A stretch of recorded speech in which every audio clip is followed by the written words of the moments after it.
Everybody, welcome to this meeting of the Standing Committee, Education. I am Lorraine Botha. I'm the chairperson for the Standing Committee. I'm giving an opportunity for all members to introduce themselves. Thereafter, I will go to the two departments to introduce yourselves. Thank you very much.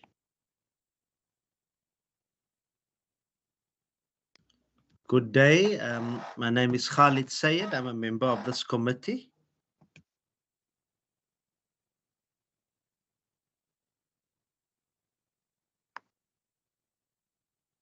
Good afternoon, Chair. Good afternoon, members. Good afternoon, everybody. My name is Khalil Brankes. Thank you very much.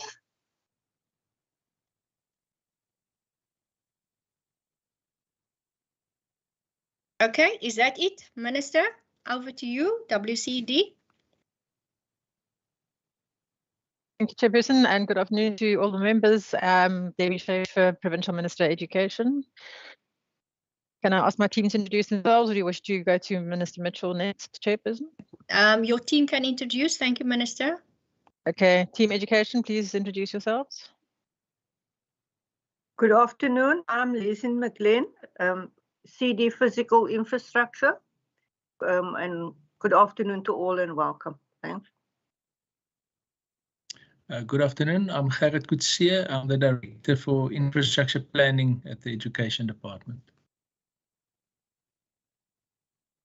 Thank you very much. So that is the WCED with the Minister. Over to Transport and Public Works. Good afternoon, Minister Mitchell.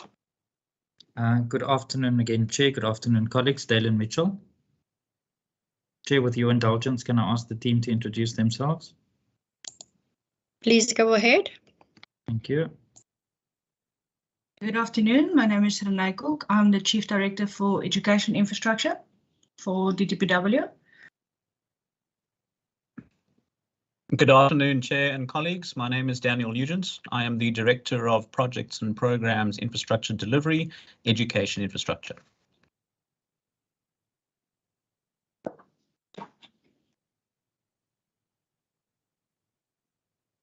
Is that it for Public Works? Is that your officials?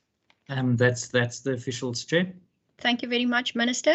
Then we also have representation from Swartland Municipality. If you could introduce yourselves. Thank you. Good afternoon, Chair.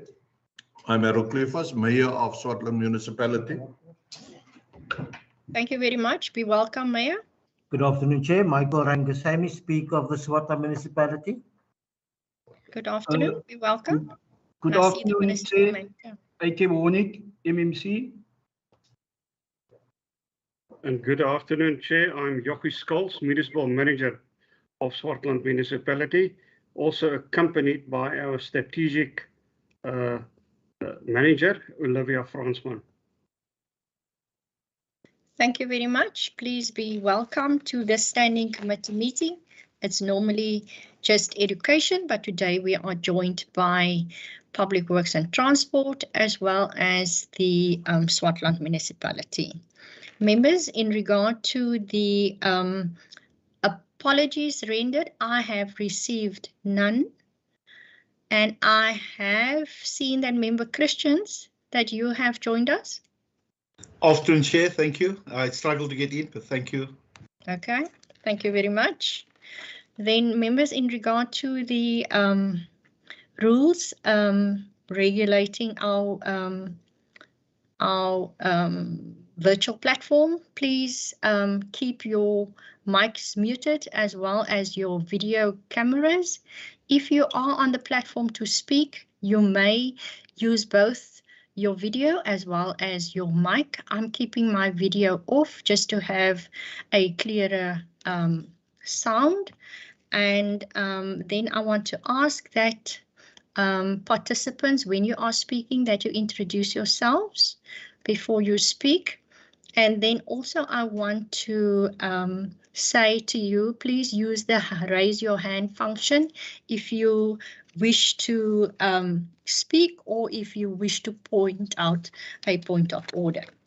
Then I want to say to all others on this platform, the media, as well as our communities who have joined us, please be welcome to this afternoon session. And then this afternoon session is a joint session with the Departments of Education as well as Public Works, and it is around the WCED to brief us on the infrastructure of schools within our province. Now, I will give an opportunity for the WCED to do the presentation as they are the lead, then for Public Works and Transport to then fill in thereafter. We will then go to a question and answer session from all members present to the departments present. Thereafter, I will afford an opportunity to Swartland to pose their questions. Members, if that is all in order, then Minister Schaefer, I would afford you an opportunity, ma'am, for some introductory remarks, and thereafter as well for Minister Mitchell. Thank you. Thank you very much, Chairperson. Yes, my department has, as requested, prepared a presentation for the committee on the state of infrastructure in the province and with a particular emphasis on Swartland. As you know, we've just had SOPA up the West Coast, so there's been a lot of activity up there, a lot of visits, and of course we also know about the protests regarding overcrowded classrooms in West Bank, and I can't remember the other school, Ilingaletu, I think it was. So we are trying really hard to address those issues and have made some interim plans, and I'll ask that my team just addresses those as well as part of the presentation. But if I can just then hand over to them to present what they prepared for you, Chairperson. Thank you very much, Minister. Before they present, Minister Mitchell, any introductory remarks from you, sir? No, Chair, nothing from me other than thank you for the opportunity for this engagement. I think it's a crucial topic, and as the implementing agent for this government and in particular for education, we are here to answer any questions that you may have.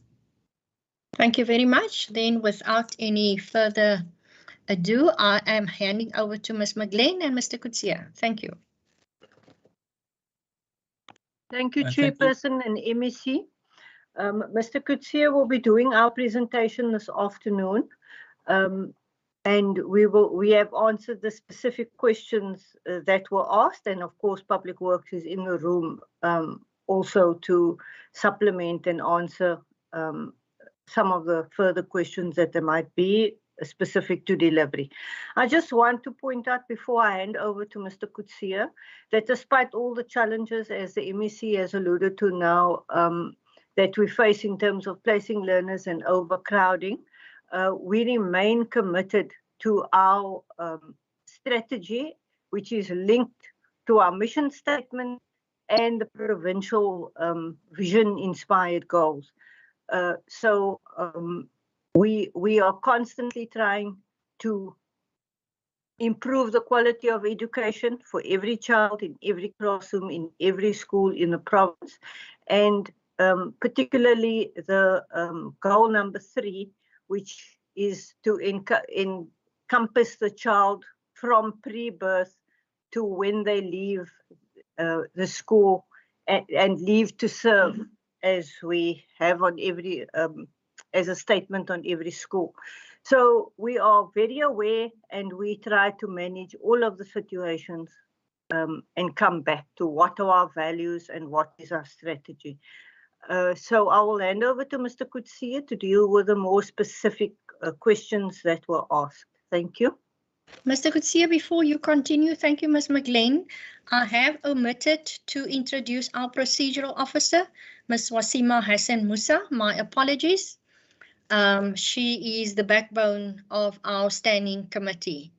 Ms. Hassan Musa, my apologies to you. Mr. Kutsia, you may continue, sir. Thanks. Thank you, Chair. Can I just ask, is the presentation visible on your side? It is indeed. All right, then I'll continue. Thank you. So the first question that was raised by the committee was whether all schools that are scheduled for replacement in the 2021-22 financial year, including the Swartland municipality. We've prepared in this first two slides a list of schools that that are planned to be replaced and upgraded, that have either reached PC or are in construction, or where construction is imminent. So I don't think I need to read through the complete list, but the first 9 is there on the screen in front of you. If you go down to the list to Perryvale, Panorama, Sunray, and Umiezu, that's all gone into construction phase at the moment. Then move on to the next slide. That's the remainder of the 15 that are either in construction or the schools Cathkin, Vula, Niveau. Those are in a far progressed design phase and will move into construction in the next financial year. I've highlighted the replacement school Chatsworth Primary, which is currently in construction within the Swartland municipality. It's a replacement school on a new site where we currently have a Chatsworth Primary School, which is located on a leased premises. We're leasing the school from the church. It has over the years become too small, and we have acquired property in Chatsworth to replace it with a new facility. If I can go to the next question that was asked, budget allocated to the Department of Transport and Public Works for the replacement and maintenance of schools in the 21-22 financial year. The budget allocated to Transport and Public Works is to the value for those two categories is to the value of just over 500 million rand for replacement and maintenance in 2021-22. The replacement sub-program is 161 million. We've got, of that budget, it's linked to 28 projects, which are in various phases of planning, early stages of planning, all the way through to construction, as I've indicated in the previous slides. The only Chatsworth Primary, as I've indicated already, is the only replacement school in the Swartland municipality that's part of the replacement school program. In terms of preventative maintenance, there's 391 million allocated to Transport and Public Works. 151 preventative maintenance projects were allocated in the IPMP, of which 6 schools are located in Swartland, namely Darling, Riverlands, Restasi, St. Michael's, Westbank, and Swartland High School. The next question that was asked was all schools that have been postponed for maintenance and or replacement due to the COVID-19 epidemic. Only in the previous financial year, 2020-21, reprioritization of the infrastructure budget took place, and budget was cut to accommodate the reallocation of infrastructure funding towards COVID-19 PPEs. The total budget cut in that year was 27%, 484 million of the original budget of 1.4. The cut had the effect of 19 new and replacement schools that was delayed, and 94 preventative maintenance projects from that specific year, 2020-21, having been delayed to 21-22. Yes, we did get an adjustment budget in that year of 192 million that was added back to the budget for specific maintenance project that was agreed to with Provincial Treasury and Public Works. Therefore, no specific maintenance or replacement school projects were specifically postponed in the 21-22 financial year due to the COVID-19 pandemic. Some preventative maintenance listed in 21-22 IPMP have however been delayed due to the framework contract cancellation and readvertisements. The knock-on effects of budget cuts in previous financial years, however, continues in 21-22 with those delayed projects having shifted on to this financial year, and that knock-on continues to the outer years.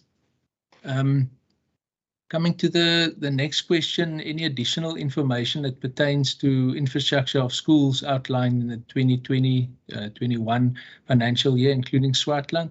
I've just listed the new schools and upgrades and additions, which are also in various stages of implementation. Again, I don't think I need to read through the entire list, but I've highlighted the schools that are in the Swartland municipality, namely Mariesburg High School and Napakari Primary School, which is a phase 2 upgrade of the primary school in terms of providing brick and mortar classrooms and other facilities such as admin and a school hall. That's at an advanced tender stage and should go into construction within the next financial year. Last slide is just indicating the projects that are included as expansion classroom projects in this financial year. None are located in Swartland municipality. And then lastly, just as a reference, I didn't provide the full list. It's quite a large number, but it's 129 mobiles that were delivered in 21-22 and a further 173 are in process of being delivered, 105 of those at existing schools and then 7 new schools which will be rolled out now, busy rolling out and then will be rolled out into the next financial year. Again, none of those are located in the Swartland municipality. And that's the end of the presentation. Thank you very much. Thank you, Mr. Kutsia. Short and sweet presentation. I just want to inform the meeting or the members present that your infrastructure questions that you will pose can be outside of what has been presented as well, because I see that the department has focused on Swartland as we have asked. So it can be a question outside of the Swartland area. Member Mitchell, is your department adding? Thank you, Chairperson. Chair, I'm not sure if there's anything at this stage that that the department would like to add, but I'm going to ask the representatives from the department if they would like to add. Alternatively, we'll deal with if there's any questions of clarity. Thank you, Ms. Cook. Anything you'd like to add? Thank you so much. I think the presentation from the WCD was quite comprehensive, and we would be here in support if there's any questions from the implementation side that we would be able to respond to those. Okay, Thank you. Sure. Thank you very much. Members, I'm going to take a round of 2 and then we'll go we'll go next rounds until you have exhausted your questions. Member Sayed, I note you. Thank you very much, and my greetings to the to both departments, and special welcome to Minister Mitchell. It's good to have him in this committee, engaging us. Chair, just 2 quick questions to knock off. Firstly, also let me welcome the fact that that Perivale, I see work is happening. It's something that I've been really irritating the department on for a while, so I want to really welcome that issue. Just 2 questions. I just wanted to know, in terms of the school in Grabouw, Umyezo, it's quite a volatile, it's always quite a volatile situation around that particular school. I just wanted to get a sense as to what is the actual update there for now. Are there still, is the department still experiencing challenges around the community when it comes to the finalization of that particular project? Then my second question is relating to it's linked to the issue of the non-placement of learners. It's in that context. I just wanted to know, given the seriousness, the crisis that we face annually around the non-placement of learners and the classrooms that are crowded. Is this crisis taken into consideration when the department plans these infrastructure projects? Also, what criteria is followed to decide on the specific infrastructure projects? I also want to know, in the context of the recent protests that have taken place, for example, in the Swartland area, how are we speaking to that with regards to these infrastructure projects? Thank you. Member say, do I count 4 there? Okay. I'm going to maybe skip my next round. Thank you. Thank you. Chairperson, do you see my hand? Member Christian? I did. Thank you. You next after Member Allen.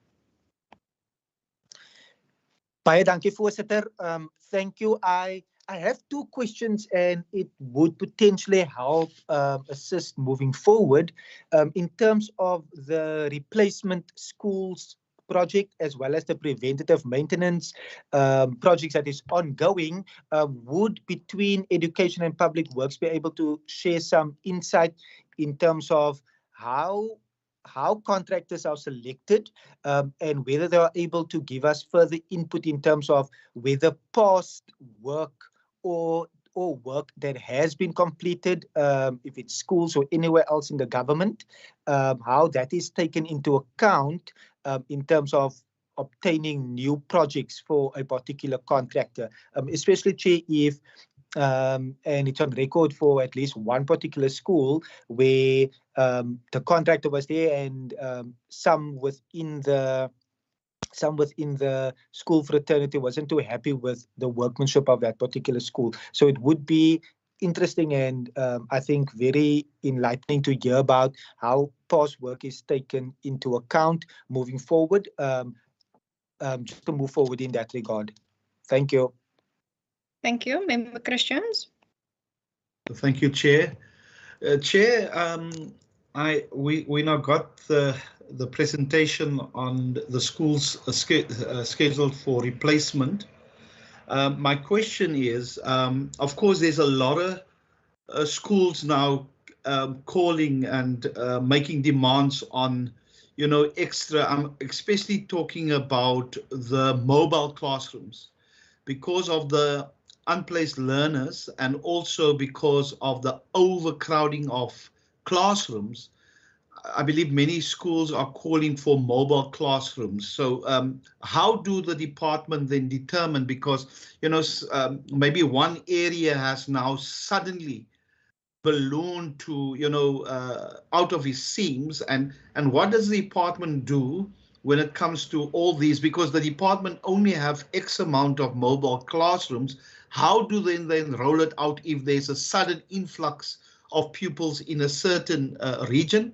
The second question is, how does the department ever deviate from the plans that they set out to us now because of unforeseen circumstances, or we have all the list, but is there deviation taking place if there's a certain demand or influx or whatever the case may be? Thank you, Chair.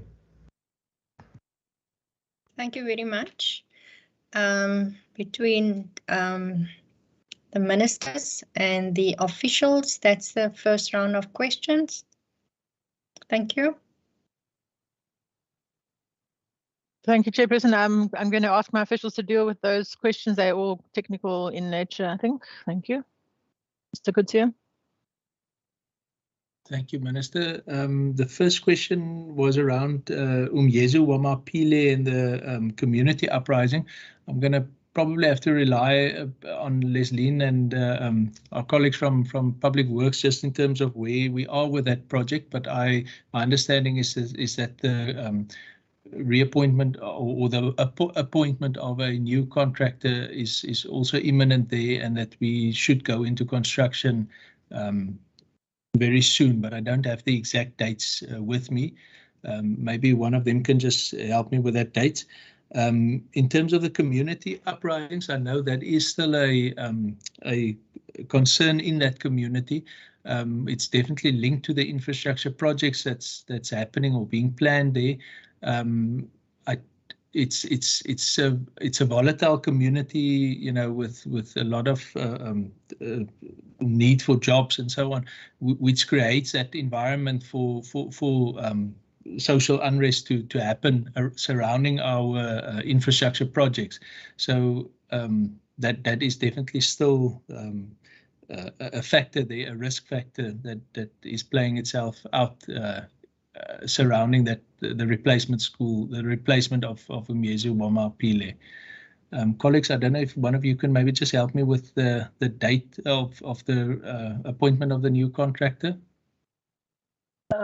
Yes, Mr. Kutsia, you are correct that a contractor has been appointed, and we remain on high alert to deal with community. Having learned from our past experiences, I think the approach will be to include all stakeholders, because that has been the risk before, that we've had additional community members who claimed not to be involved in the process, who have stated their unhappiness.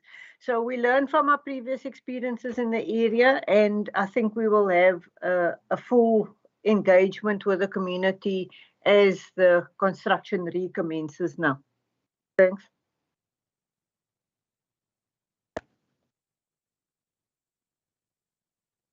Yes, good day, colleagues. If I may, Chair, just to assist my colleagues. Continue. Thank you so much. Just to assist my colleagues there from Education Department, the date of the site handover for the completion contract was the 2nd of February, so quite literally just 3 weeks ago. To try and complete the works. Obviously, the reason the original contract was cancelled was due to the original contractor going into liquidation. The situation right now is, as my colleague Ms. McGlenn has noted, is highly volatile, and we are very, very concerned about what's happening with the community in that area. And we are doing whatever we can within the contract to manage the situation, but we are in constant contact with education, trying to manage this at the issues that are beyond our control and escalate as necessary. Thank you. Thank you very much. Thank you, colleagues. Chair, may I continue with the rest of the questions? Please, Mr. Kutsia. All right, I'm going to try and answer, and Leslie and colleagues, welcome to add to that. The second part of the question related to the non-placement of our learners in our schools and the overcrowding, and whether that plays a part in our planning of the new infrastructure.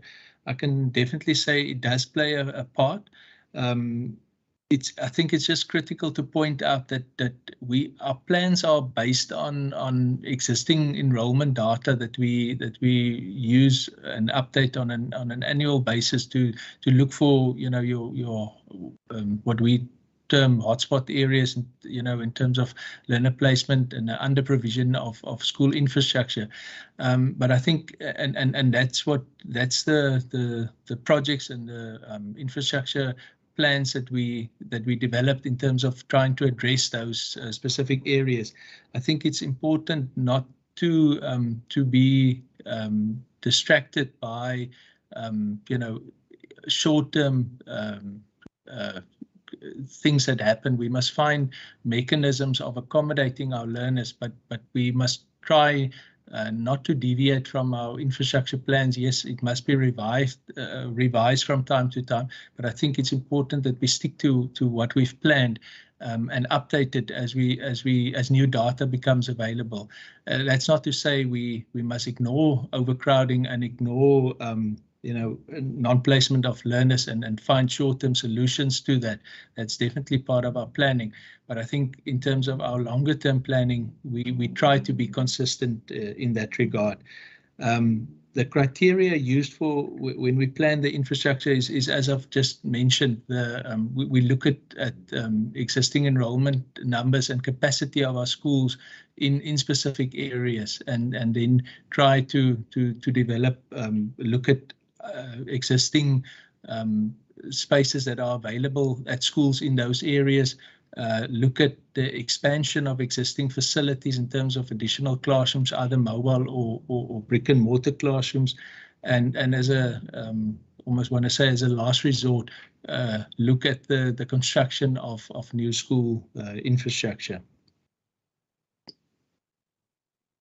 Anything, Leslie, you want to add to that? Well, I think I'm covered. Just to say that you can let Ms. Koch answer the question regarding the contractor selection. I don't know if you want to leave that till last and then respond, or you complete with your response now. I'm complete with the second question. Okay. I can move on to the third question, was related to the need for mobile classrooms and how that's determined. And the deviation that takes place. In terms of the mobile classrooms, we look at our existing schools, especially the mobile schools, in terms of learner progression at that school. So year on year, those schools normally start off with a limited enrollment, normally in grades 1, 2, and 3.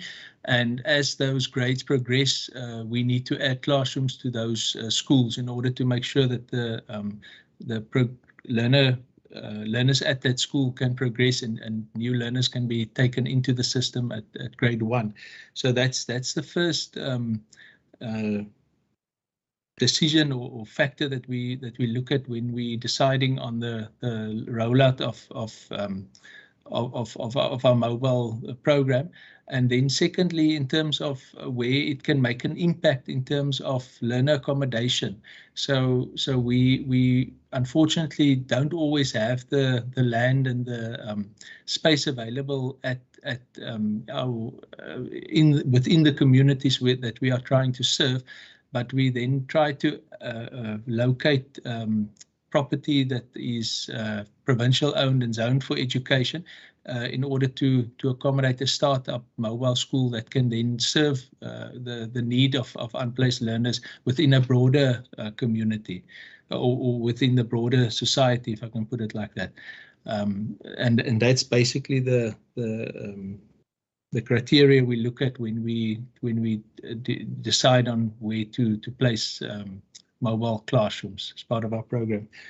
Renee, will you or Daniel assist with how the contractors are selected and whether past work is taken into account?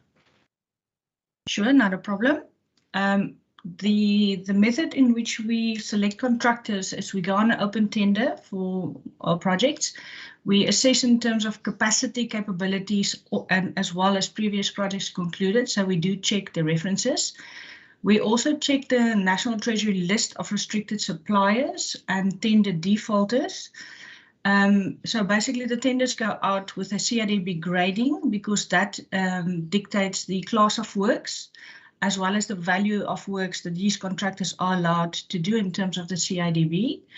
And in terms of the valuation we then check references, we check previous work done. In terms of all of the committees that the tender goes through, which is the BSc, BEC, and BAC, we also have representation from various professionals in-house, as well as from our client department. So if there's something we did not pick up as DTPW, that is normally then addressed. Any risks are then made aware in those committees, where we then take that into consideration for our functionality assessment. I hope that answers the question. Thanks.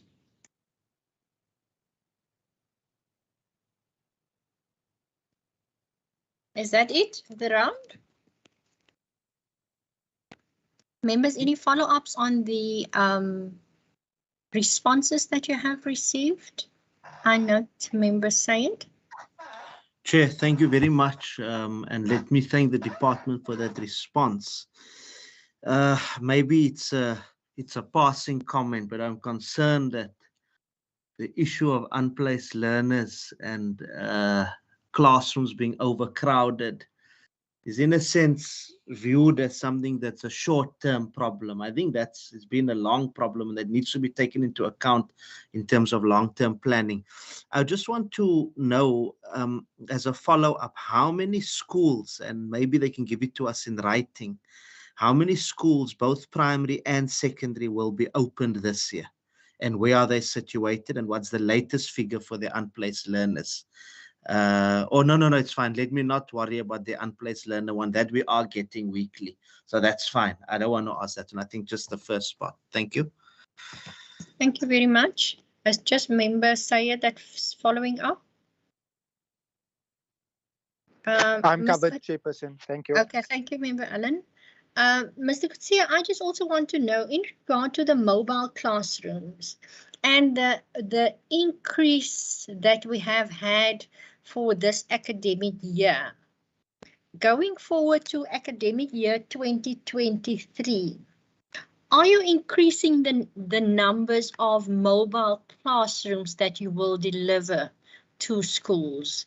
And by what number would that increase? And then maybe my following question to the Minister, in some schools and in our rural schools, we have schools that are accommodating from grade 1 to 9. In your infrastructure planning, Minister, is there room for expanding these schools to take learners up to grade 12 to sort of accommodate the overcrowding if that school premise or grounds is sufficient for expanding? Thank you.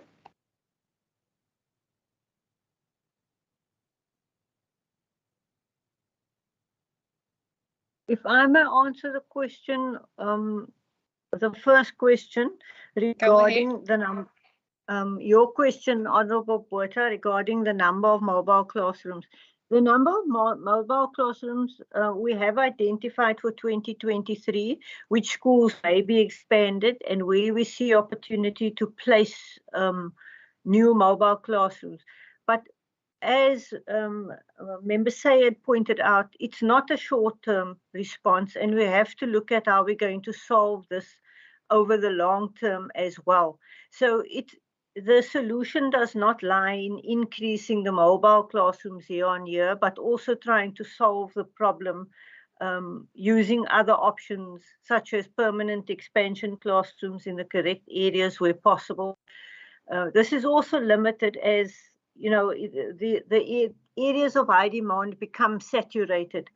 So we haven't compared the number of classrooms to the previous year, but it will be a similar number. It will certainly be in the areas that can accommodate expansion and where we feel new schools will assist with the unplaced learners in the future. So I hope that answers your question. I'll hand over to the MC for the question that you posed to her.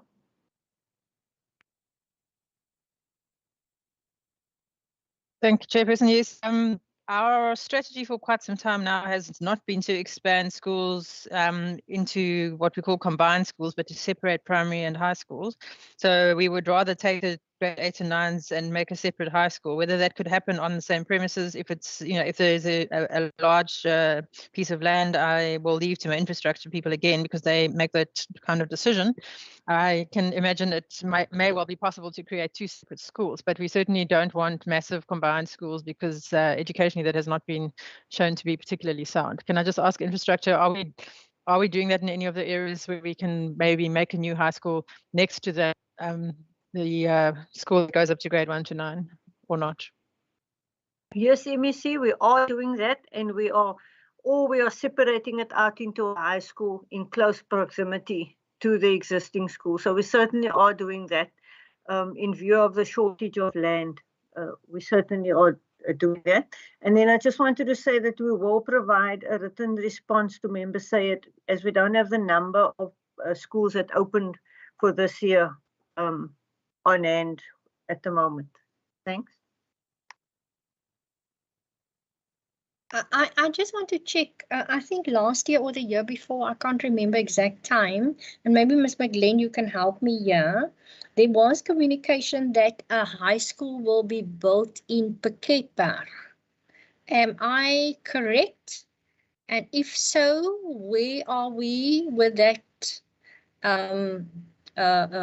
plan? Okay, I'm not aware of a high school being discussed in this forum, Chair.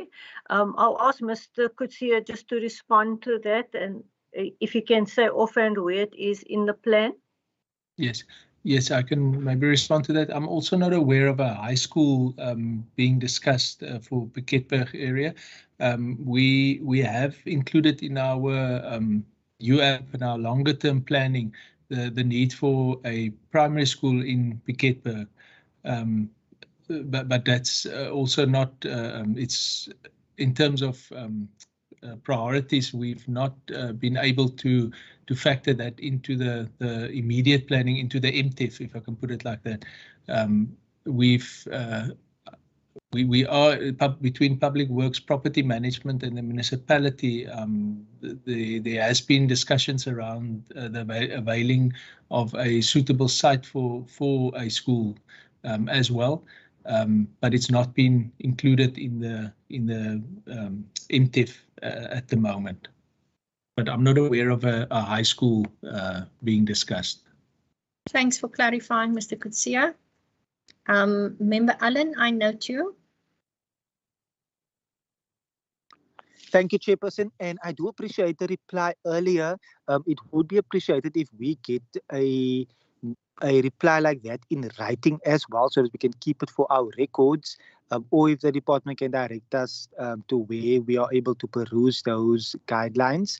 But also, I'm not sure if 5 years will be adequate, Chairperson, or if the department is able to say offhand at this stage, is that if a contractor did not perform for whatever reasons according to the specifications or what was the actual job that they had to do, do we have a case or cases in the last 5 years, for example, where they did not perform and then they were struck off the list of potential contractors?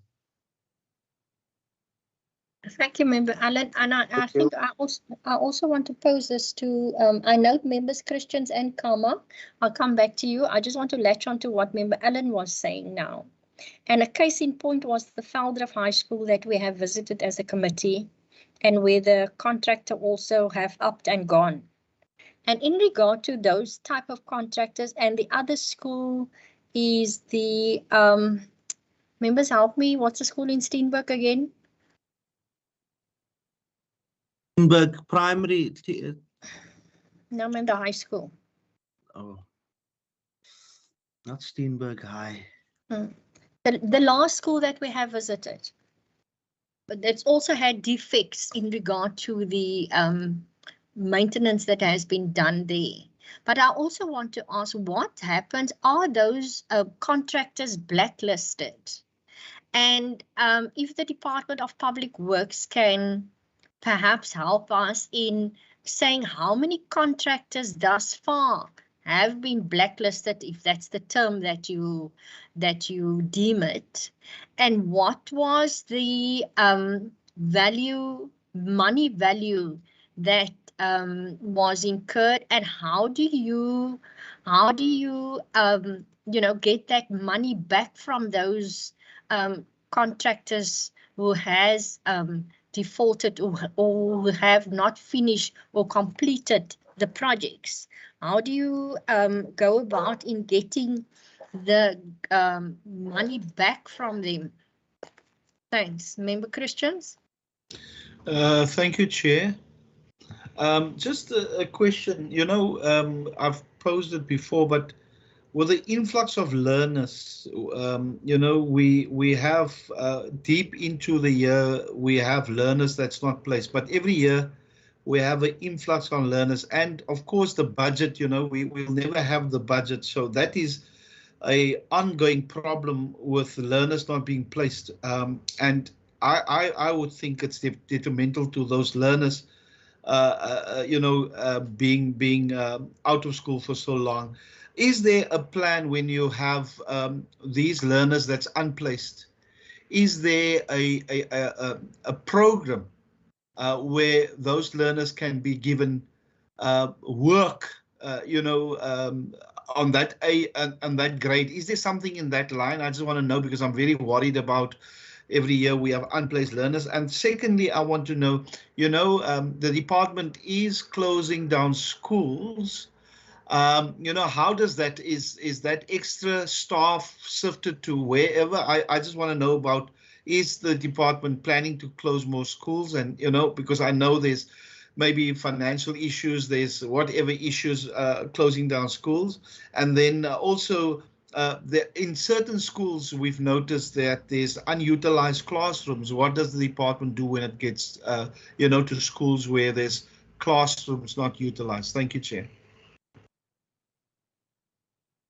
Thank you very much. Member Karma, good afternoon to you. Thank you very much, Chair. Good afternoon to you and the department. Chair, I just have a clarity-seeking question, and I have to apologize for this. I think at the time when the presentation was made on the question around the impact of COVID-19 on some of these projects or the plans of the department, I struggled because I've been trying to read even the slide, Chair, and I'm struggling to really, get the assurance in terms of where are these 19, because it says it's only in the 2020-21 budget, financial year, where the infrastructure budget was affected due to COVID-19. And it says the cut would have affected about 19 new replacement schools, or new or your replacement schools. Now, what I want to ascertain here is whether these projects that would have then been affected in that particular year of 2020-21 are going to be completed in 21-22. I'm asking that clarity, Chair, because I see that there's also a note in the last bullet point, if I'm correct, which already gives a hint of projects that are in 2021-22, which might be affected by not necessarily COVID-19, but what is set as budget cuts. So what I want to understand, Chair, is are we being told that as for this particular year, these projects which were affected by COVID-19 in 2020-21 would be done by this financial year? Thank you very much. Thank you very much. That's a round of questions. Ms. McLean, Mr. Kutsia. Okay, I think I'll leave the minister to answer the access to learning material, but I can say that the district are offering learners access to learning material where they were not placed in a school. So they do have access in all of the districts to learning material while they are unplaced.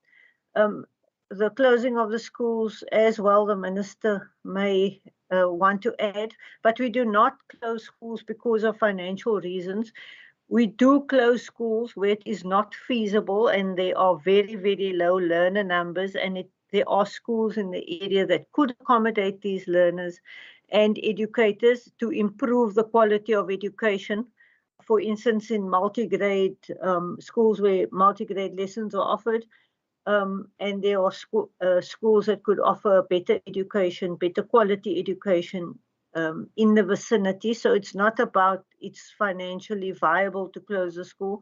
It has got to be feasible and benefit the learner in terms of the quality of the education that the learner will receive. And then just to respond to the impact, the question regarding the impact of the projects that were delayed due to COVID. The projects will not be completed in the next financial year. It depends what kind of projects there were. The cuts were severe it was 470 million, or 27% of the budget that was cut.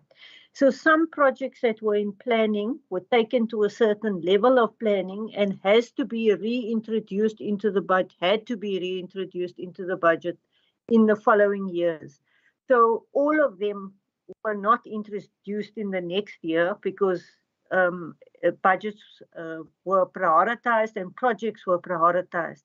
So if there were 1-year maintenance projects, they would just have been delayed by a year and been completed in 21, 22. But if it is a new school or replacement school and it was deferred due to the budget cuts, there are some projects that are still being reintroduced into the budget because it's a phased operation. We couldn't just stop everything that was already in progress at that stage. So it's a complex budget issue that we need to reintegrate the projects that were affected, but they will all be reintroduced into the budget. So there has been an impact due to the 2020 because it was a severe cut of our budget. Thank you. Thank you, Mr. Kutsia. Are you responding to other questions? Chair, can I respond to the issue, please? Sorry. Please, Minister, go ahead. Please go ahead. Just on the issue of the schools, yeah, I mean, I think Ms. McLean has covered it largely. We also, another factor that we do take into account is whether schools are on private property, because that also becomes problematic for us. We have some, especially rural schools that are on church properties, and very often we find that they don't comply with their lease conditions and don't maintain the properties, and then we are quite restricted and constrained in doing so because of we don't want to spend government money on private property, so it becomes quite complicated.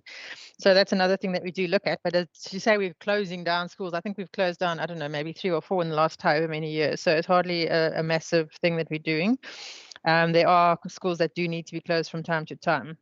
As far as the staff are concerned, they are normally very small schools. So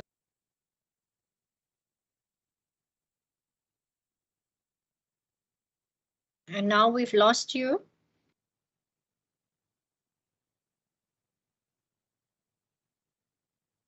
Minister Schaefer? Yeah. We've lost you. Oh, can you hear me now, Chair? Yes, yes. Sorry about that. As far as the learning materials are concerned, we don't have all that information here now. I mean, this was an infrastructure meeting, but if the committee would like to ask my HOD just to send through what exactly we do for learners who aren't yet placed in schools, I'm sure he will be happy to do that. And also, also just remember, we've had over, I think, 500 learners who maybe still aren't placed, but they only came at the beginning of this year. So it is quite difficult when people don't come and register and then they arrive. It's not that easy always just to find them a place at a school immediately, but we certainly do have materials that are given to them and packs for them to help them catch up and so on. So if you want more specifics, then I'm sure Ms. McGlenn can just convey the message to Mr. Walters and ask that he send it through to the committee. Thank you. Thank you, Minister. You were going to tell us about the what happens to those teachers where schools were closed, and then we lost. Sorry, I did that. You must have lost me. Okay. What happens is normally there are very small schools, so there are very few staff members. But the part of the process is always to consult with those staff members, and they are moved to schools in surrounding areas usually. Thanks, Chair. Thank you very much. Members, as you are aware, who's this? Member Karma, I'll come to you now. As you are aware, the Speaker has embarked on his Tetanati program in the West Coast 2 weeks or so ago. There was a Tetanati session in Malmesbury for the Swartland area. And emanating from that Tetanati session, the municipality via one of the councillors and the mayor, as well as the municipal manager, spoke about school infrastructure. So hence I have indicated to them that I will invite them to this meeting this afternoon so that they could firsthand relay their communication in regard to infrastructure. Mr. Scholes, before I give over to you and the mayor, I will just note the hand of Member Karma. Member Karma, is that your question? Yes, Chair. Please continue.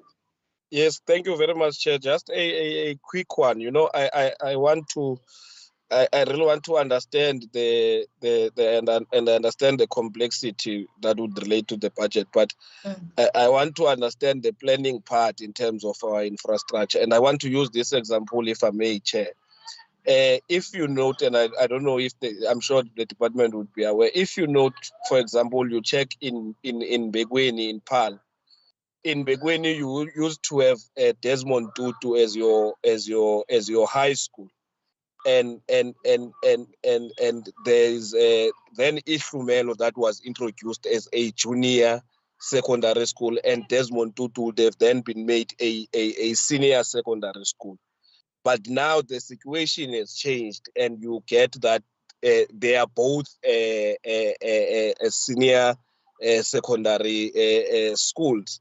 But in terms of infrastructure, Ishumelo would have been built in a form that does not, for example, even have a bigger space where you could have matriculants writing their examinations.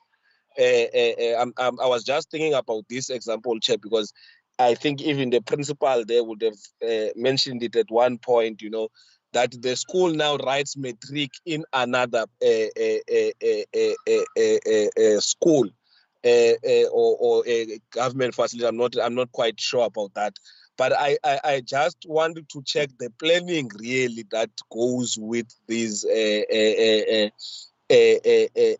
decisions on an infrastructural point of view, because I do not think if really we are to give this quality education to each and every learner in all these parts of the province, if we do not do the proper planning and not only wait when there is a crisis, you know, for us to be able to respond to that, such that you take Chair, as I conclude the question, you take Ishumelo, you would say it was performing well. Now it has not performed well. I'm not saying that is the contributing factor, but I'm saying what goes with the planning so that we are comfortable. What is the involvement of infrastructure when we are doing these decisions around the school, so as to ensure that we have the proper infrastructure that responds to what would have been decided about that particular school. Thanks, Chair. I hope I have not went off the questioning line. Thanks, Chair. Thank you, Member Karma. Member Said and then Member Brunkhuis. Thank you, Chairperson. Chair, my question, firstly, my first issue is around, I mean, we visited various old schools, some which are 40 years old, some 50 years old. We still see asbestos as one of the major structures within which classrooms are operating. Can we possibly just get a sense as to what is the plan of the department to deal with finally eradicating asbestos schools from the province, because it really poses a major health risk to learners? I think that's my first one. Then my second question is around particularly Bontebok Primary School in Swellendam. Since 2020 to date, there's been a engineer's report that the department mandated to happen. There was an inspection from engineers around some of the defects over years that have taken place at the school and posing a danger to learners. I think there's one floor where there are classrooms that are faulty, and if it falls, you know. So there's certain technical issues. We've requested, I've actually made a request in a parliamentary question and even in the House for that particular report. Obviously, the department feels that it's only going to be with the department. There's nothing, that's fine. I just wanted to know what work has been done at that particular school now based on that particular engineer's report. Chair, thank you. Thank you, Member Syed. Member Brankhuis. Member Kama, can you lower your hand? Very much, Chair. Chair, yes, just a quick question. The high school project for Darling. I know I previously asked for an update, but if I can just get the latest update on the high school project for Darling. Thank you, Chair. Thank you very much, Member Brankhuis. And then Ms. Cook, if I can ask this to you, when will the new school, Mariesburg, when will that be completed? Thank you. That's a round of questions before I go over to Swartland Municipality.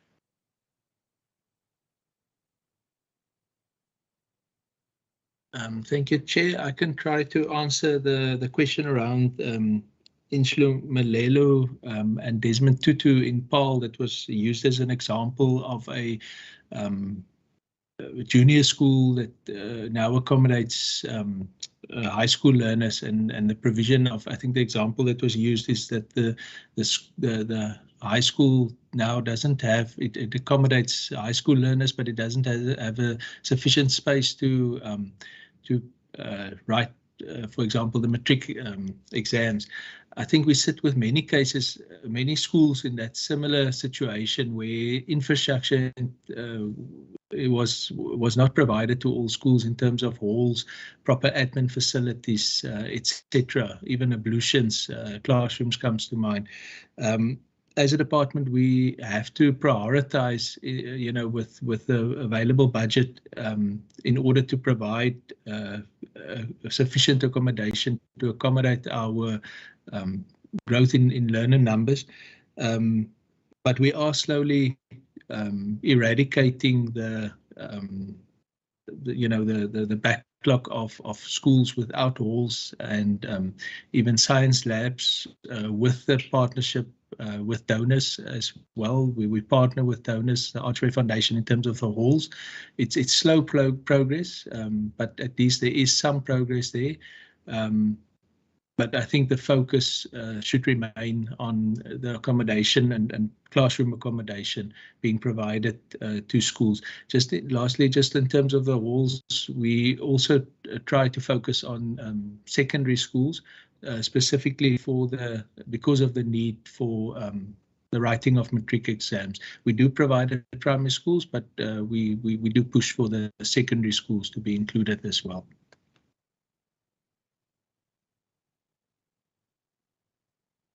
If I can answer Member Sayed's question regarding the asbestos in schools. If a school is predominantly built of asbestos, it will be the top priority for the department in terms of replacement. Some schools do have asbestos components, and we do try to deal with the asbestos components separately, especially where they are damaged and the asbestos could pose a risk to learners and educators. And if you could just let us know the name of the school that you visited, that you mentioned was asbestos, so that you could make sure that is top of our list to replace. And then in terms of Bontebok, we will try to locate the report and submit in writing the work that was done at that school. I obviously don't have the detail of that on hand here, but we will do a report on the work that was done at that school and the circumstances surrounding the school. Thanks. Chair, Mr. Priscilla, you want to give an update on Darling? Yeah. Yes, I can, Chair, I can give an update on the school in Darling, the high school proposed. We met with the municipality, Mr. Scholes and the mayor last year already about the project. We have unfortunately not been able to include it in this year's budget, but I think the construction of Mariesburg and other facilities in the Swartland municipality will hopefully also assist in that regard. We in terms of the school, specifically for Darling, we've identified the existing Darling Law School or primary school that had a hostel facility that is vacant at the moment, that could be used for that purpose, repurposing it into a high school, and it will hopefully be prioritized in terms of the budget soon. Thank you very much. I note Ms. Kok and Minister Schaefer. Thank you, Chair. Just to answer your question, the current practical completion date for the Mariesburg High School is the 6th of May of this year. Thanks.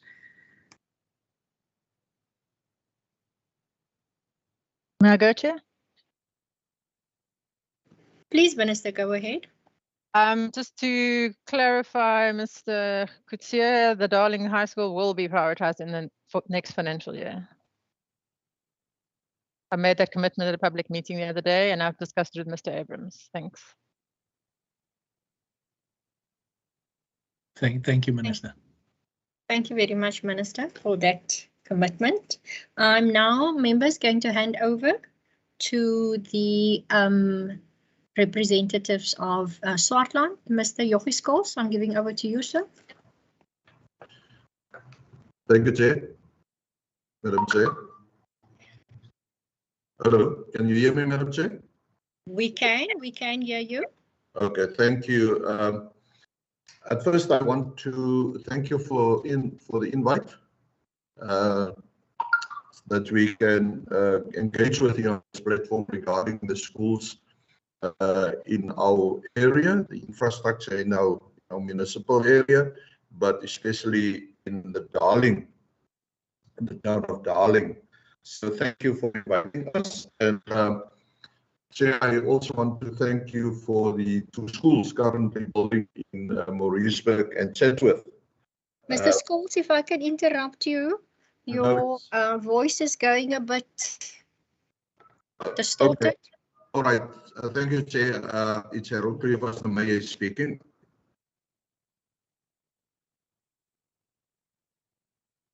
You hear me?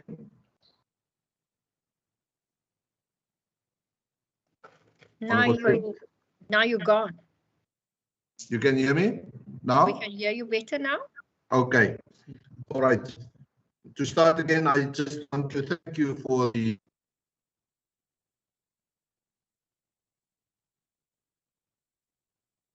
We are not winning here. We lost you.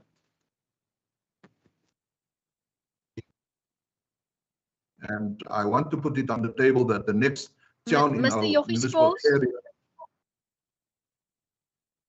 Mr. Scholes? Yes, I don't know if you can move somewhere else because your voice, we lose you from time to time. Yes, Honourable Chairperson, you've listened to our Mayor, Councillor Harold Klufas, and they are in a different office. Oh. So in the meantime, I will try to get our IT guys just to go to the office. But Mayor Klufas was busy thanking you. Been built in the Swartland area, and he also conveys his concern regarding the lack of a high school in Darling. So what is actually great news is the commitment from Minister Schaefer that a high school for Darling will be prioritized.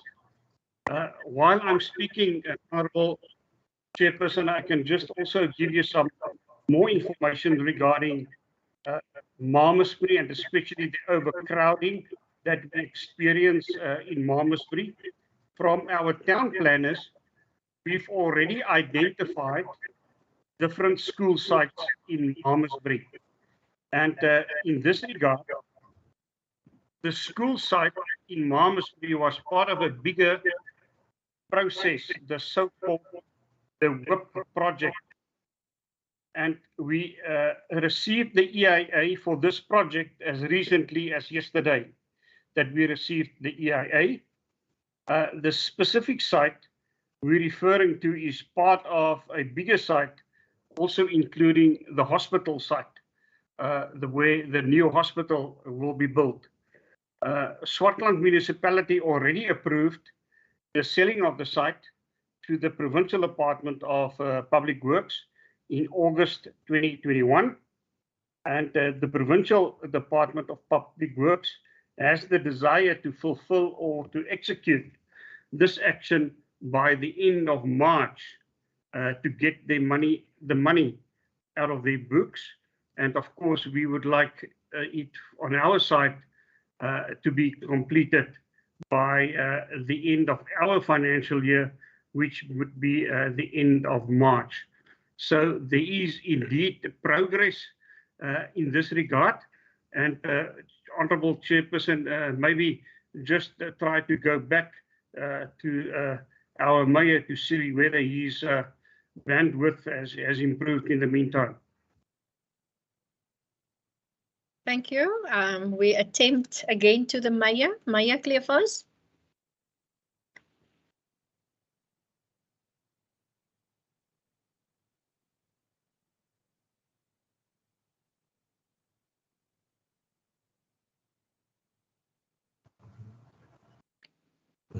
Hello, Chair.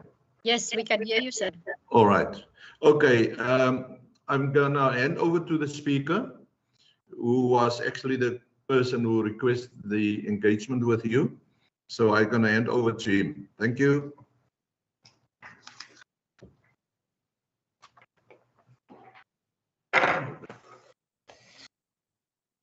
Good afternoon, Chairperson, ministers, that's all present there, parliamentarians. Yes, I just want to tell the Minister Schaefer that this meeting we're having today, or the invite that we have today, was prior to when we spoke last Thursday. And so I almost think that our engagement today with the standing committee, it's maybe not fruitful, although we have answers that you've given us, and I'm so excited that you just said that it will be prioritized for Darling School. I remember when we met last year, we met on 2 occasions. You asked us what can we bring to the table, and I told you, and Gerrit Kutsie was with us, and another institution that we've partnered with was the company MOS, which is Moeder Onderrig School, which is building a private high school that will give education in Afrikaans in Malmesbury, and they will assist. And I think Gerrit was with the architects that from this company that they've obliged us with their architects to help us with the hostel, where the bone structure of the hostel is so adequate and so intact, and it's a 3-level building that could accommodate easily up to 800 to 900 to 1,000 children, and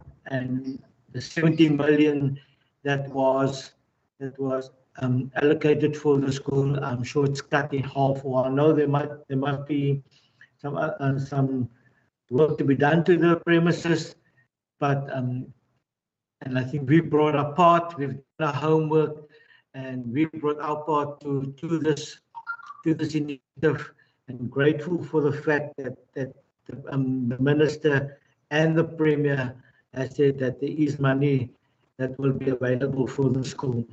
The other concern while I'm on the platform is the primary school, the 4 primary school that was built a couple of years back, was revamped and built. The school originally housed 1,500 children. And then I don't know how Public Works got it right. When the school was rebuilt, the school was could accommodate 800 children. And we currently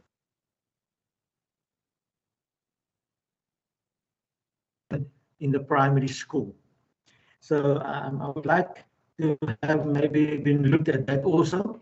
And then I know the minister also said about mobile classes that will come into the West Bank area and into the Lingolete area at Abakadi. And then the other gentleman said there's no plans for mobile schools, for mobile units in the Swartland area for this financial year or currently on their books. So we just need to have, I suppose between you guys, you can discuss that. But Chairperson, yeah, I think our main concern was for the high school in Darling, because currently we have so many, for 50 years, our children has been traveling out of Darling to other schools, and the surrounding areas doesn't want to accept our children anymore, especially in Malmesbury. And then the other gentleman said that when the completion of Mauriceburg schools will alleviate. I don't know how it will alleviate Darling's problem. I don't think so it will alleviate Darling's problem. We find that it's just not our town's children in Darling.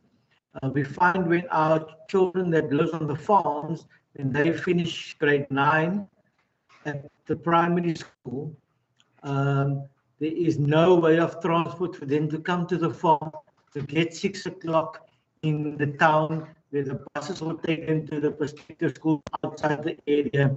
So we are still sitting with children that are not being allocated currently in high schools. So, but I'm not going to say anything further. I don't want to jinx it. Where our minister has pledged that the Darling High School will have a priority on that on the plan. So that's all from my side. I don't know if Mr. Scholz wants to add anything else, Chairperson. Thank you. Thank you very much. Mr. Scholz. Thank you, Honourable Chairperson. I think I'm covered from my side. Thank you very much for the opportunity. Thank you very much. Mr. Kutsia, did you want to respond, or Ms. McGlenn or Minister?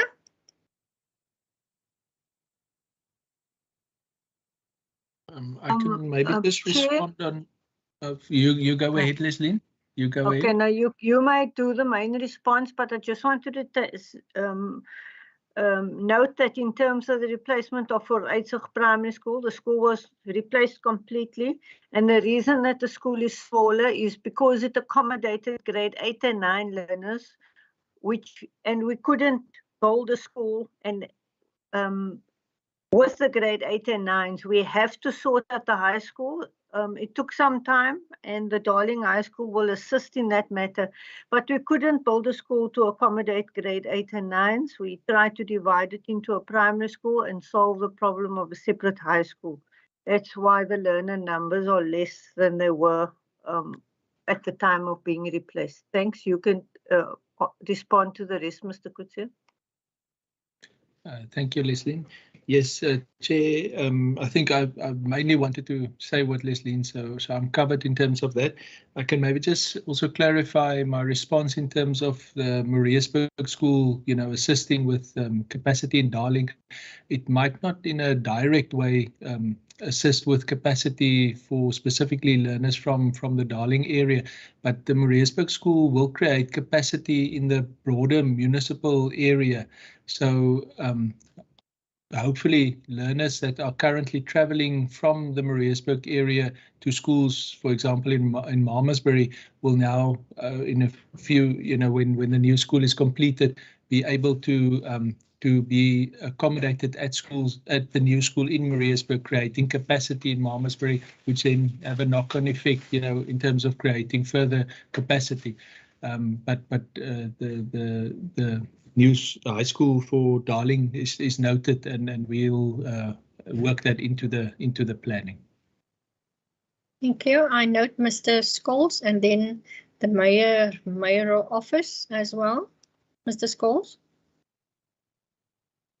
Thank you, Honourable Chairperson. Maybe just the way forward from here on, regarding what I explained of Malmesbury, the process of the selling of the land to the Provincial Department of Public Works, the fact that we got the EIA yesterday, that in this regard, all the information needed town planning wise, we will share it with Mr. Coetzee from the office, just to, on a technical level, to take it forward. Thank you. Thank you. Chairperson, speaker here. Yes, please go ahead. The gentleman that just said that it will alleviate the Mariatsburg will alleviate for the children that maybe comes to the Malmesbury area from Mariatsburg. But what I want to say to the gentleman is that all our children that travels to, or the few of our children that travels to from Malmesbury, from Darling to Mariatsburg, has to travel by private transport, and it has to get paid by taxi fares, and so our children are not really helped in that sense. So don't alleviate the problem that much, and with the understanding of when you said you could not incorporate the grade 9s, the grade 8 and 9s in the primary school of Fort Eidsig. If the studies we did at that time, that we had about 4 classes, and we've spoken to Mr. Maton those years back, when there wasn't that much grade 9, 8 and 9 children, but the primary children that was already over 1,000 at that time, besides the grade 9 and grade 8 and 9. So just to give you that feedback, because we've done that exercise and we've done our due diligence on getting the figures right before when we started with the process with Public Works on the school, because we had public meetings consistently, and the guys that built the school said, well, that was Public Works' take on the school. So I just want to get that fact right. There wasn't that much grade 8 and 9s then. So yes. Thank you very much. Mr. Scholes, your hand is still raised. Is this on do you want to get another bite at the cherry, or was it a legacy hand? Is it a legacy hand? Apologies, an old hand. Thank you. If you could lower your hand, sir, as well as the mayor's office. No, sorry, Chair. I just want to add something. Is this the mayor now? Yes, ma'am. Please, sir, go ahead. Honourable Chair, the high school in Darling. The request is coming now since 2009, when I become a MACO member at the Swartland municipality. I wrote letters to the department. Few years later, and I think Mr. Scholes, you must correct me, around about 2016-17, the high school for Darling was in the Blue Book of Province, and all of a sudden it was withdrawn. Now I'm glad to hear from the minister that she gave Darling High School priority. The question is now, we are waiting already 12 to 13 years for the high school. Now my question is, the matter that she asked to be budgeted for next year, is it to start building, or in what phase are the planning for the Darling High School? Because if we say to each other today that the planning will only start next year, that means that Darling will wait another 3 years for a high school. And Madam Chair, it's the children of Darling, the learners of Darling, are not only attending the high schools at Malmesbury. The majority of our learners is bused to Atlantis. And the Atlantis schools become more dangerous nowadays for our learners. So my plea is, please, let us see that Darling get to school as soon as possible. Thank you, Chair. Thank you very much, Mayor. We have heard the plea. If you could lower your hand at the Mayor office.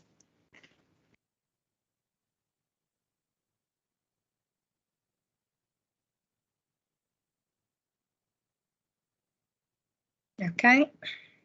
Thank you very much, and I say thanks to the Department of Public Works and Transport who have joined us here this afternoon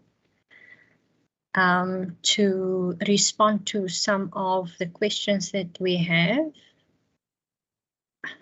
I'm just checking from the Mayor's office, is this a new hand or is it a legacy hand?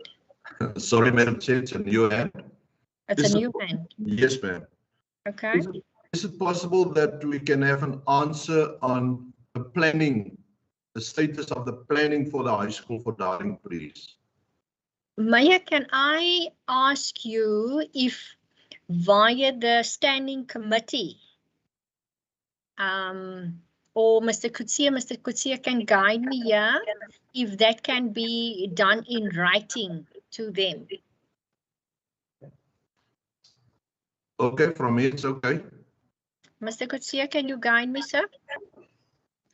Yes, I think let's respond in writing. Yeah, we're not going to have a discussion on the timeline now.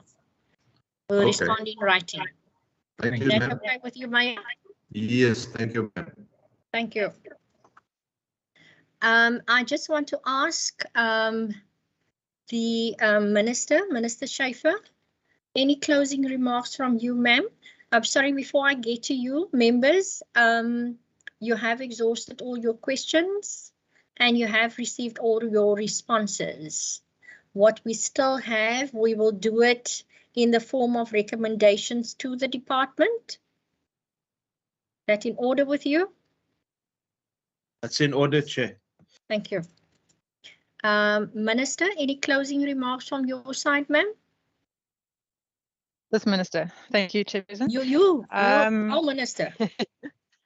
Thanks, Chairperson. Yes, thank you very much for the engagement. I think, you know, it was made quite clear by the department in our presentation at the beginning about the reasons why projects are having to be delayed. We're all equally frustrated by it, but when you have your budget cut by nearly a third in 1 year, whatever plans you make just simply cannot be paid for. So as much as one area has concerns about the school, we have many areas across the whole province that have similar concerns. So you're going to be a very busy committee if you're going to get them all to come and address you.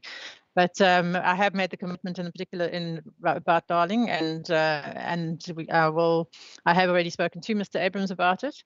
But I think often comments are made that the department doesn't plan, and I think those comments are really unfair. I think you can see from what you've heard that the department plans a lot, but you know, when you have more and more people coming and less money, we really sit with a big problem, and then our budget gets cut, you know, by 470 million in 1 year. And all the plans you make, infrastructure planning doesn't happen overnight. It takes a long time to get land. Now that we've got EIAs, sometimes you have to get. We've got a lot of things that the tender has to go out, and that takes about a year in itself. So it is very frustrating for all of us as far as infrastructure goes. But I think my department's done extremely well with what they have, and they really are always looking to go the extra mile to try and ensure that we do the very best we have with what best we can with what we have. So yes, I hope we'll see some progress in the next few years, and thank you very much, Chairperson. Thank you very much, Minister. Minister Mitchell, There are some recommendations that we as a committee will send directly to your department as well, especially the ones in regard to the defaulting contractors and what they owe us in rand value and how you have recovered some of the money. Any closing remarks from you? Thank you very much, Chair and colleagues, for the opportunity to engage. Yes, absolutely. We'll respond to those recommendations and request for further information. Chair, if I may, with your indulgence, just Sure, with regards to the defaulting, that you just specify which defaulters from contractors' perspective you require, because you get removed from the database for fraud and corruption, for example, or is it only on? Is the committee only interested on the quality of work that has been performed? That kind of detail? Yes, that kind of defaulters. Yes, the quality of workmanship, because we have been to a few schools where the workmanship was very dodgy. Right. Yes. So we'll respond to that. But also allow me an opportunity to thank the officials from my department for the work that they do, and also from education. I think Minister Schaefer touched on it. Infrastructure doesn't happen overnight. It's planning way in advance. But there is budgetary constraints, and when that happens, then unfortunately things or projects are pushed out to outer years. It's obviously not our intention to do that, and especially from both myself and I can speak for Minister Schaefer on this. We all in this to make sure that we provide the best possible infrastructure, in particular to the learners of this province. So thank you very, very much, Chair. Thank you. It leaves me then to say to both ministers and the officials of the two different departments, and as well as Swartland Municipality, I want to include you in this. Thank you very much for joining us in the standing committee today.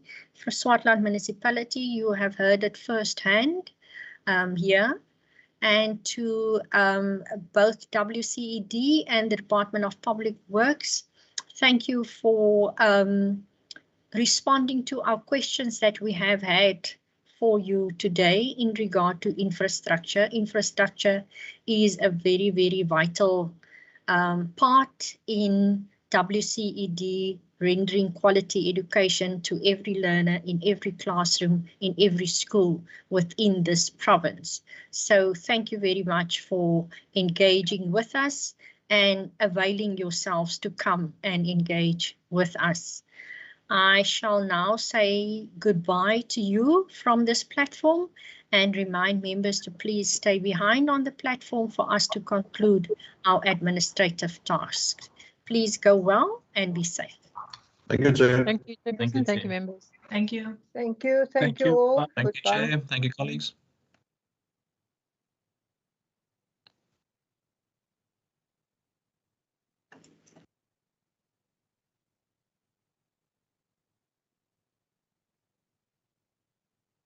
Members, thank you very much. Any contributions in regard to recommendations? Member Said, I will start with you. Thank you very much, Chairperson. As a recommendation on the issue of the Darling matter, maybe the department must come back or be given some time to give us basically to give us feedback on that, including the issue of learner transport. Then, with regards to, it's not a recommendation, but the official requested information from myself, the school is Rylands Primary School. I just wanted to state that. I've also written it in the chat. Then also, they must give us the info that was requested and they agreed to give on Bontebok regarding the report of the engineer and what were the recommendations there. Thank you, Chair. Thank you. Member Allen.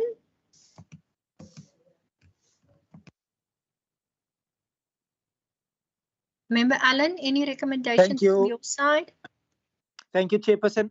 I indicated to Wasima earlier on regarding the blacklist and the procedures that they take in order to, I'm just opening up my WhatsApp, which should cover it initially in terms of the contractors that were previously appointed, but as well as to furnish us with requirements for when a contractor is to be appointed. But Wasima has the actual wording, Chairperson. Thank you. Okay, on that recommendation, because that is a similar one to me, can we direct that to the Department of Public Works to respond? By all means, baie dankie. Thank you. Member Christians? Oh, Chairperson, I've got nothing covered. Thank you. Thank you. Member Bruncase? Thank you very much. I just want to say shukran and thank you to member Khalid, Honorable Khalid Sayed for chipping in on the Darling issues there. And yes,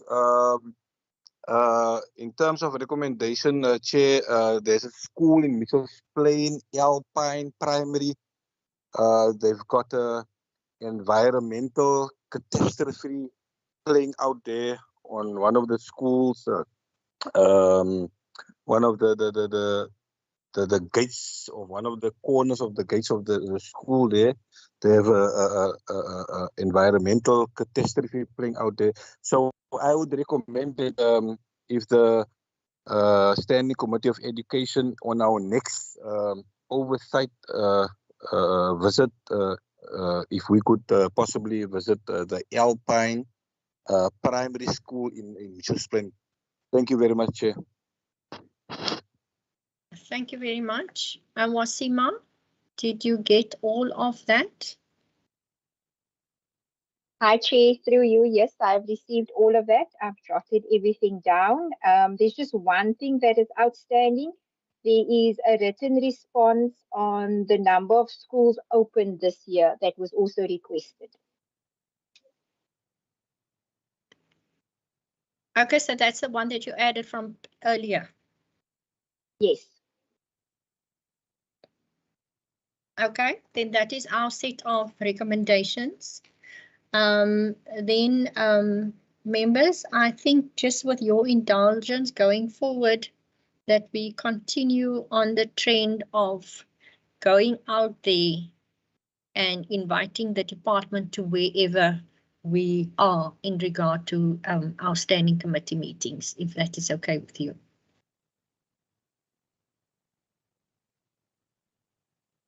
No response. I take it as a yes.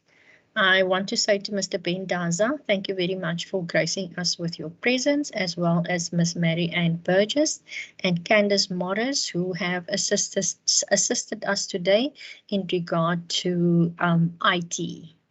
To Wasima, thank you very much for facilitating this meeting to have happened on time.